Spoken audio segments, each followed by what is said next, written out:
அச்சமில்லை அச்சமில்லை அச்சம் என்பதில்லையே, உச்சி மீது வானிடிந்து வீழுகின்ற போதினும் அச்சமில்லை அச்சமில்லை அச்சம் என்பதில்லையே, துச்சமாக எண்ணி நம்மை தூறு செய்த போதினும் அச்சமில்லை அச்சமில்லை அச்சம் என்பதில்லையே என்ற இப்பாடலை நாம் நினைத்தவுடன் நம் நினைவிற்கு வரும் ஒரே மனிதன் ஸ்ரீ சுப்பிரமணிய பாரதியார் அவர்கள்.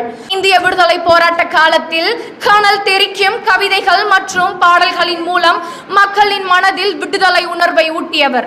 பாரதியார் அவர்கள் தேசபனிஷித் என கருதப்படும் தன்னுடைய வீருடை பாடல்களால் தமிழகத்தில் புது யுகத்தனை பிறப்பித்தார்.